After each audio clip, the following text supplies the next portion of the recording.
Top, c'est bon. Alors moi, du fond du cœur, je salue les efforts consentis par les pharmaciens d'Agadir d'organiser ces journées sur des thèmes extrêmement importants, à une date extrêmement importante.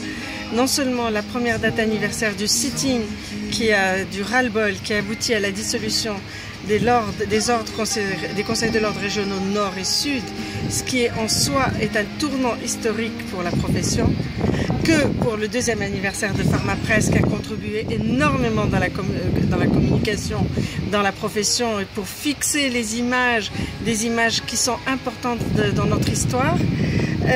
Aussi ces 8e journées, je salue le travail sociétal qui est fait avec l'organisation, avec les associations telles que celles qui luttent contre les sensibilisés pour les IST-Sida, que pour le don du sang, que pour le croissant vert, comme l'association Tazanine à laquelle des pharmaciens contribuent qui au-delà de la pharmacie, ont un rôle dans la société. Tout ceci, c'est un vrai bonheur.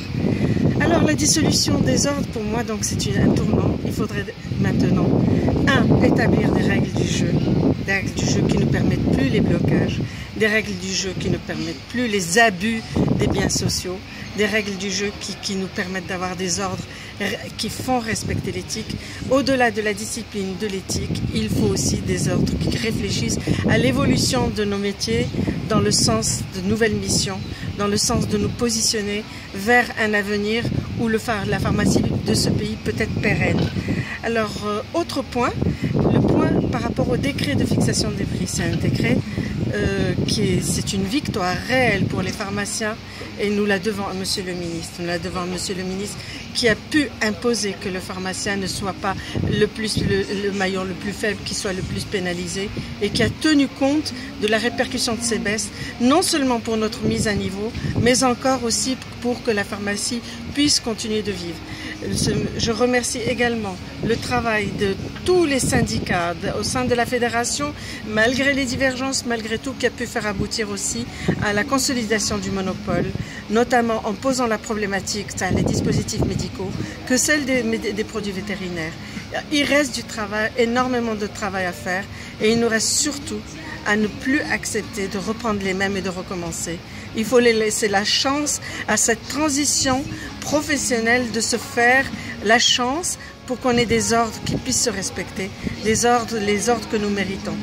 Alors pour la formation continue, j'ai vu qu'il y avait des thématiques sur les maladies auto-immunes et c'est très bien. D'ailleurs, la professeure qui a été étonnée de voir l'intérêt des pharmaciens. Il me semble que cette formation continue doit se refaire structurée. Le pharmacien est un des grands contributeurs et ça peut se chiffrer en milliards, ce que nous avons apporté dans nos taxes professionnelles pour nos employés.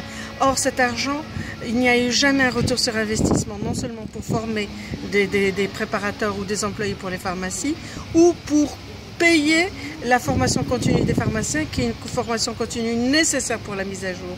Donc il faudra aller dialoguer avec le ministère du Travail, avec l'OFPPT, pour que cet argent, une partie de cet argent nous revienne et qu'elle soit allouée directement pour la formation de nos employés. Alors, former des employés ou former des préparateurs doivent se former dans des écoles ou dans les instituts de santé de l'État, pas dans les universités. Les universités doivent être réservées aux diplômés pharmaciens parce que sous d'autres cieux, il y a eu des difficultés où un diplôme, on s'est retrouvé avec des pharmaciens dits entre guillemets de première classe et de deuxième classe. C'est ce qui se pratique dans certains pays. Nous ne voulons pas aboutir encore à des problèmes. Nous avons besoin de gens formés parce que nous avons un rôle essentiel au niveau de la société, un rôle de référent, un rôle de prévention, un rôle dans les économies de santé pour les dépistages précoces, les dépistages d'orientation précoce ou le fait de référer ou d'éduquer en matière de nutrition en limitant les comportements à risque. Nous contribuons largement à la santé de ce pays et je crois que le pharmacien marocain peut relever tous les défis. Encore faut-il les lui lancer. Lancez-nous des défis et nous les relèverons.